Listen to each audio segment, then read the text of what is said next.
Neno hili si hivyo. Mambo ni matatu.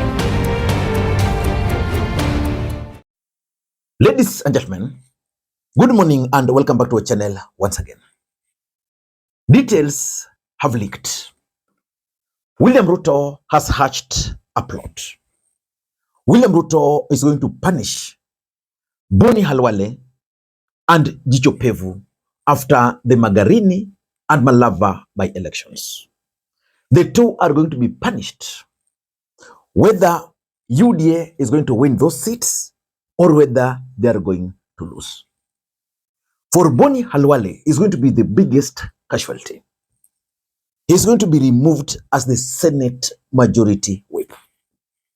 For Jicho Pevu, he's a bit safe because clearly Jicho Pevu doesn't hold senior position in the National Assembly, but he's going to be removed from some very important committees. Ladies and gentlemen, yesterday, Boni Khalwale's security were withdrawn. At the same time, George Natembea's security were also withdrawn. I want you guys to listen to Boni Khalwale very briefly, talking about the withdrawal of his security, because that's part of the elaborate strategy to start punishing Boni Khalwale. I want to ask the government to calm. Elections are always won and lost.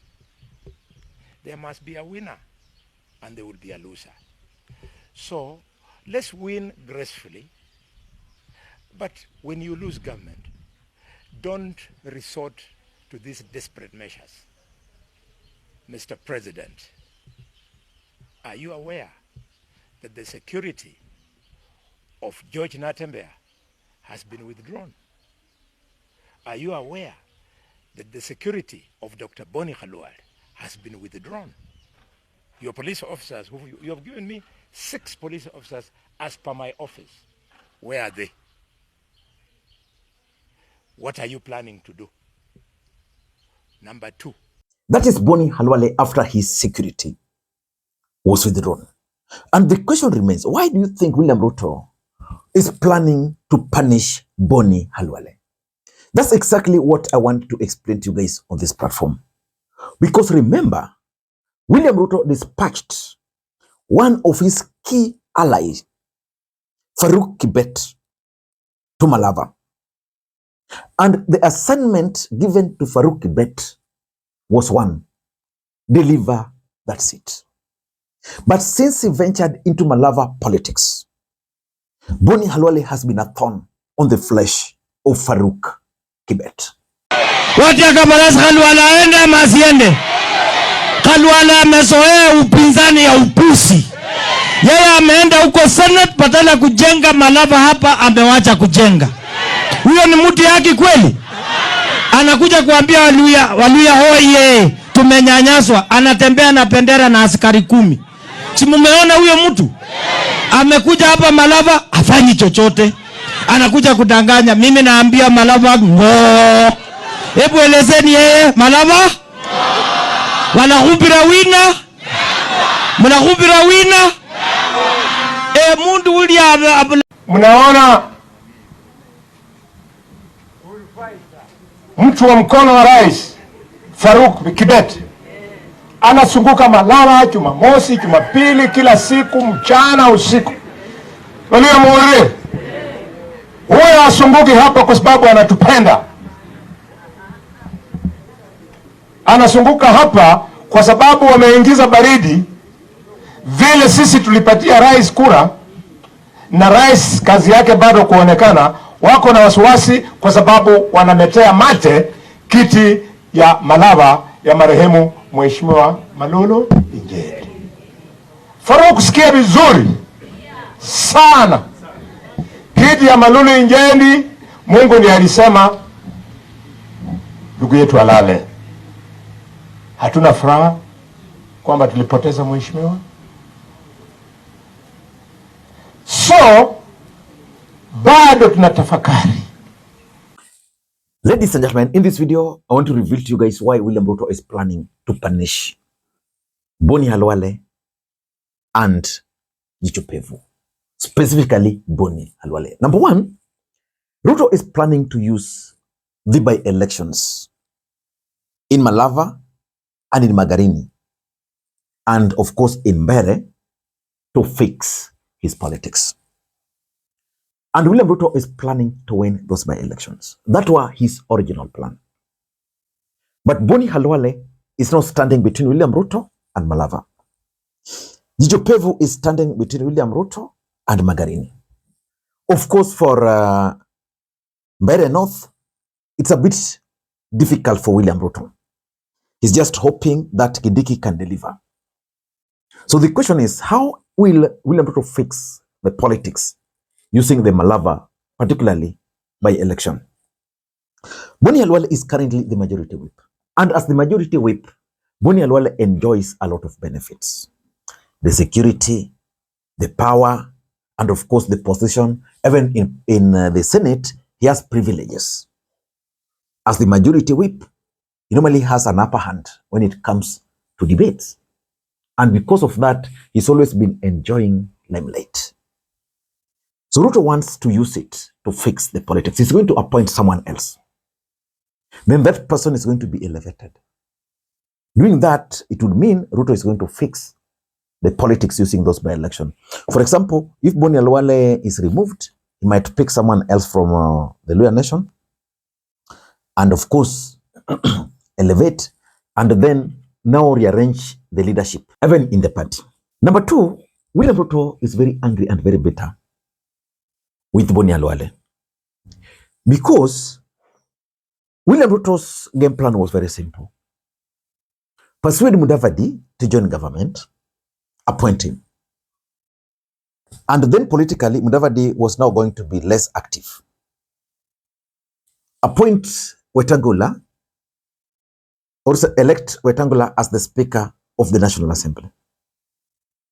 Again, what that meant was that Mudavadi and Wetangula were now not going to participate in politics, ideally the way they should. Which meant William Ruto was looking up to Boni Khalwale as now the senior most political figure from the Luhya nation. And that's why, in his own wisdom, he appointed Boni Khalwale as the majority whip.